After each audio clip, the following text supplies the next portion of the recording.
Well, you know, it's a novel concept certainly as it opposed to as it affects you know, folks of the same sex, but you know, it's obviously been upheld now by the highest court in our land, the U.S. Supreme Court. So that being said, it's something that you know, we're going to reckon with in West Virginia, and I think it is a further evolution of equal rights across the board for all individuals in our state, and so I think it'll ultimately be a progressive thing for our state. Were you surprised when this, you know, was upheld, or? Well, the speed that it happened probably was sort of surprising, how quickly it happened in West Virginia. You know, there was a case pending to set aside the Defense of Marriage Act in West Virginia, but that was on appeal to the U.S. Supreme Court, or excuse me, the Virginia case was, and the West Virginia statute was very much akin to that. So when it got, when the U.S. Supreme Court decided not to take up that Virginia case, but I think it sent a clear message throughout the state that overturning of the Virginia statute would be equally applied here in West Virginia. So we're stuck, or we're bound by, I won't say stuck, but we're bound by precedent set by the U.S. Supreme Court. And folks say, well, that's, you know, this is, gay marriage is just such an off-the-wall liberal concept. But keep in mind that you know, the original attacks that were taken to overturn the Proposition 8, I believe, out in over in California, were led by Ted Olson, who was the Solicitor General of George W. Bush.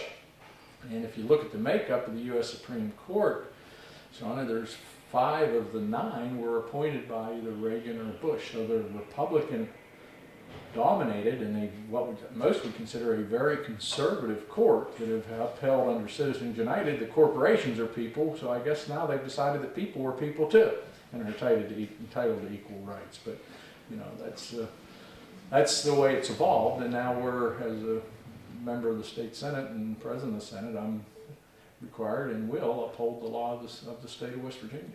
Have you got a lot of feedback, like negative, positive, from the state people? No. No. Not really. You know, the governor came out shortly after the Attorney General, I think, who was challenging the law at the state level, decided it was time to wave the white flag and throw in the towel, because frankly he just, you know, made a statement that given the Supreme Court ruling of the U.S. that he was also of the opinion that that was the law of the land, and as a constitutional officer we're required to uphold the Constitution. When the U.S. Supreme Court pronounces something, we're required to uphold it. So I'm not surprised, and was proud of the governor with his statement saying that we need to be, you know, we need to be welcoming of all people of all kinds and diversity in our state.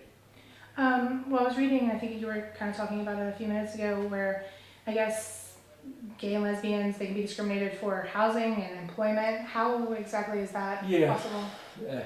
It's ironic. See, we have a Fair Housing Act in West Virginia, as well as a Human Rights Act, which does afford protections to classes of individuals who have historically been discriminated against, and that class is race, color, creed, religion, sex. It even expounds all of disability all the way to political party. And yet there have been several attempts, as I've introduced a bill and we passed it out of the Senate a time or two, most recently I think in 2008, where we passed a bill that would add to that class of protected folks sexual orientation.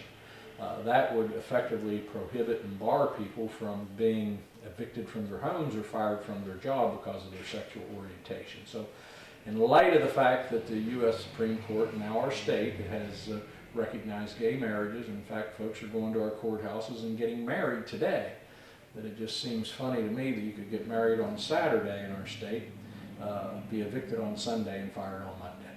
And that's just ironic to me, and it's just not right. So if we're going to afford those kind of equal protections, then I think we need to expand our ENDA, it's called Employment and Housing Non-Discrimination Act, to sexual orientation in terms of housing and employment in the workforce. Is this something you think is going to come up next session, and how do you think it will turn out? Well, I'm confident that it will, and it's, again, we've passed it out of the Senate in the past. I think now the House, it's just, I think they'll be much more receptive as well, because I think they, they're all sworn to uphold the Constitution, and the Constitution provides for equal protection for all people, and the U.S. Supreme Court has upheld that folks can, now get married regardless of their sexual orientation. So if that's the case, it just, I think it sends a terrible message for us as a state and to our young people, truthfully, that you're not welcome in our state based upon not the job you do in the workplace, not whether you pay your rent on time and how well you keep the apartment, but who you love at night. And that's not government's business in my view, and I'm hopeful that the House will see the clear writing on the wall. To me, it's so clear and so obvious that it's just something that needs to be done. That's all I have. Is there anything else you'd like to say? Not that I can think of Okay. here today.